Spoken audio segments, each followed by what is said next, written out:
السلام علیکم ویورز، یہ ویڈیو ہر دم ہر قدم اور ہر حالات میں سرزمین پاکستان کا دفاع کرنے والی پاکستان آرمی کے بارے میں ہے، جو مارز وجود میں آتے ہی پاکستان آرمی کو عرض وطن کی سلامتی اور دفاع کے لیے شہیدوں کے نذرانے پیش کرنا پڑے۔ ہندوستان پاکستان تقسیم سے ہی پاک سرزمین کے دشمنوں نے ہمارے وطن کو توڑنے اور قبضہ کرنے کے خواب دیکھنے شروع کر دیے، اور پاکستان آرمی قدم قدم پر ملک کا دفاع کرتی رہی اور دشمنوں کو منہ توڑ جواب دیتی رہی۔ پاکستان آرمی کی تاریخ 1947 سے 1999 تک دشمن کے مقابلے کم ہتھیاروں اور کم فوجی تعداد کے ساتھ کیسے پاکستان آرمی دشمنوں کے ناپاک عزائم کو دھول چٹاتی رہی، جاننے کے لیے ویڈیو آخر تک دیکھیے اور ہمارے چینل کو سبسکرائب کیجیے۔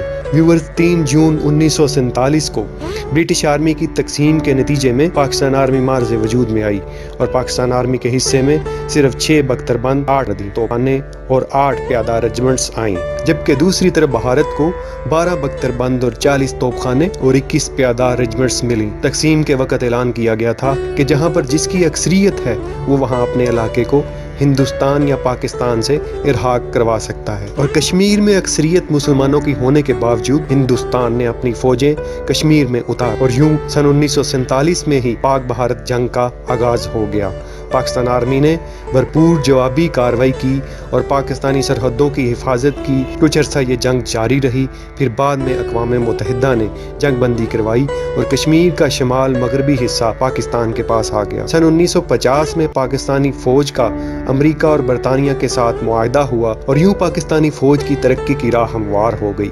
سرزمین پاکستان کی بہادر اور نڈر عوام پاکستان آرمی میں شمولیت کرتی گئی، اور پاکستان آرمی جدید ہتھیاروں سے لیس ہوتی گئی۔ 60 کی دہائی میں بھارت اور پاکستان کے حالات کشیدہ رہے۔ سن 1965 میں یہ کشیدگی جنگی جھڑپوں کی شکل اختیار کر گئی، اور 6 ستمبر سن 1965 کی رات کو بھارت نے اچانک حملہ کر دیا، جس پر پاکستانی آرمی نے فوراً جوابی کارروائی کرتے ہوئے بھارتی حملے کو پسپا کیا اور بھارتی علاقوں میں 1200 کلومیٹر تک بھاگتی ہوئی انڈین آرمی کا پیچھا کیا۔ اس جنگ میں پاکستان آرمی کی فضائیہ اور توپوں نے دفاع میں کلیدی کردار ادا کیا۔ اقوام متحدہ پھر جنگ بندی میں آئی اور معاہدہ تاشکند ہوا، اور بھارتی فتح کیا ہوا علاقہ دوبارہ پاکستان نے خالی کر دیا اور فوجیں واپس بلوا لیں۔ سن 1965 کی جنگ میں پاکستان آرمی کے کئی بہادر جوانوں نے اپنی جانوں کے نذرانے پیش کیے اور شہید ہوئے، اور اس کے ساتھ ساتھ سویلین میں سے بھی کئی لوگوں نے بھرپور کردار ادا کیا اور کئی شہید بھی ہوئے۔ سن 1971 میں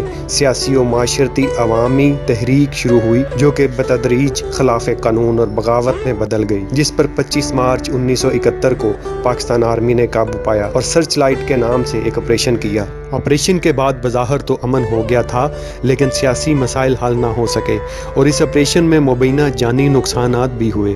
بد امنی دوبارہ شروع ہو گئی اور تربیت یافتہ بھارتی گوریلوں نے لڑائی کی کاوشیں شروع کر دیں۔ اسی دوران سن 1971 کو بھارتی افواج نے موقع کا فائدہ اٹھاتے ہوئے مشرقی پاکستان میں دخل اندازی شروع کر دی، اور اس وقت بھی محدود پاکستانی افواج نے اس جارحیت کا مقابلہ کیا۔ تاہم 16 دسمبر سن 1971 کو ڈھاکہ میں محصور لیفٹیننٹ جنرل امیر عبداللہ خان نیازی نے غیر مناسب جنگ کے وقت کا خیال کرتے ہوئے جنگ بند کر دی۔ سن 1980 میں پاکستان آرمی امریکہ، سعودی عرب سمیت دیگر ممالک کی اتحادی بنی اور جدید ہتھیاروں، گولہ بارود اور جاسوسی امداد جاری رکھی۔ پہلی خلیجی جنگ کے دوران پاکستان آرمی نے عراقی جارحیت کے خلاف سعودی عرب کا دفاع بھی کیا۔ سن 1999 میں پاکستان آرمی نے کارگل کے مقام پر ایک محدود جنگ لڑی، جس میں پاکستانی فوج نے بھارت کے 3 لڑاکا طیارے اور 700 سے زائد فوجی ہلاک کر دیے، اور ہزاروں فوجیوں کو گھٹنے ٹیکنے پر مجبور کر دیا، جو سیاچن کے مقام پر موجود بھارتی فوج کو ہتھیاروں کی رسد پہنچانے کے لیے کارگل کا رستہ استعمال کر رہے تھے۔ اس کے علاوہ پاکستان آرمی نے پاکستان کے خلاف اسرائیل جیسی بڑی طاقتوں کی سازشوں کو ملیہ میٹ کیا اور ناممکن دفاع کو ممکن بنایا۔ 1947 سے 1999 تک ہزاروں شہداء نے اپنی جانوں کے نذرانے پیش کیے، اور اپنے وطن کی حفاظت کی خاطر ان کی اولادیں ابھی بھی عرض وطن کے لیے سرحدوں اور محاذوں پر جرأت و دلیری سے اپنی خدمات انجام دے رہی ہیں۔ پاکستان آرمی سرحدی حفاظتوں کے ساتھ ساتھ ملک کے اندرونی حالات میں کشیدگی پر بھی تعاون کرتی چلی آئی ہے۔ سیلاب اور زلزلوں میں ہونے والی تباہیوں میں سب سے پہلے پاکستان آرمی مدد کے لیے پہنچتی ہے اور اپنا فرض نبھاتی ہے۔ تو ویورز یہ تھی آج کی ویڈیو. نیکسٹ ویڈیو میں ہم آپ کو دکھائیں گے کہ دنیا کی 7ویں بڑی فوج پاکستان آرمی کن جدید ہتھیاروں سے لیس ہے اور کیسے کسی بھی قسم کے حملوں کا دفاع کر سکتی ہے. مزید ویڈیوز دیکھنے کے لیے ہمارا چینل سبسکرائب کریں اور اس کے ساتھ ساتھ بیل آئیکن پر کلک کریں. پاکستان آرمی زندہ باد، پاکستان پائندہ باد.